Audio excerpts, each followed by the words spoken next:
ان فرشتوں کی قسم جو ڈوب کر کافروں کی جان کھینچ لیتے ہیں، اور ان کی جو مومنوں کی جان آسانی سے نکالتے ہیں، اور ان کی جو تیرتے ہوئے جاتے ہیں پھر لپک کر آگے بڑھتے ہیں، پھر دنیا کے کاموں کا انتظام کرتے ہیں کہ وہ دن آ کر رہے گا جس دن وہ زلزلہ آئے گا، پھر اس کے پیچھے اور زلزلہ آئے گا۔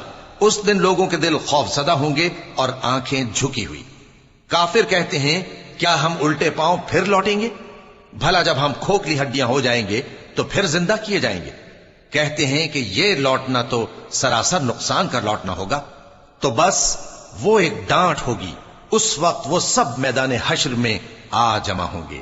اللہ تم کو موسیٰ کی حکایت پہنچی ہے جب ان کے پروردگار نے ان کو پاک میدان یعنی طوٰ میں پکارا اور حکم دیا کہ فرعون کے پاس جاؤ کہ وہ سرکش ہو رہا ہے، پھر اس سے کہو کہ کیا تو چاہتا ہے کہ پاک ہو جائے اور میں تجھے تیرے پروردگار کا رستہ بتاؤں تاکہ تجھ کو خوف پیدا ہو؟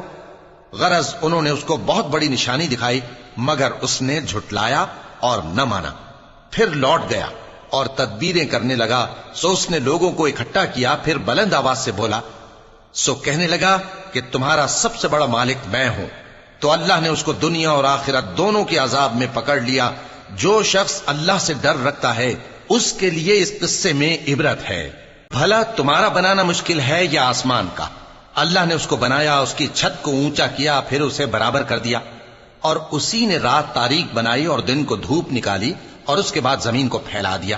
اسی نے زمین میں سے اس کا پانی نکالا اور چارہ اگایا اور اس پر پہاڑوں کا بوجھ رکھ دیا۔ یہ سب کچھ تمہارے اور تمہارے مویشیوں کے فائدے کے لیے کیا۔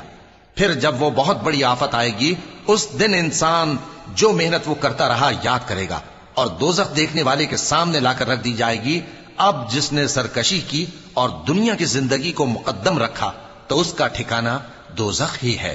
اور جو اپنے پروردگار کے سامنے کھڑے ہونے سے ڈرتا اور نفس کو بیجا خواہشوں سے روکتا رہا تو اس کا ٹھکانہ بہشت ہی ہے۔ اے پیغمبر صلی اللہ علیہ وآلہ وسلم، لوگ تم سے قیامت کے بارے میں پوچھتے ہیں کہ اس کی آمد کب ہے، سو تم اس کے ذکر کی طرف سے کس فکر میں ہو؟ اس کا منتہا یعنی واقع ہونے کا وقت تمہارے پروردگار ہی کو معلوم ہے۔ جو شخص اس سے ڈر رکھتا ہے تم تو اسی کو ڈر سنانے والے ہو۔ جب وہ اس کو دیکھیں گے تو ایسا خیال کریں گے کہ گویا دنیا میں صرف ایک شام یا ایک صبح رہے تھے۔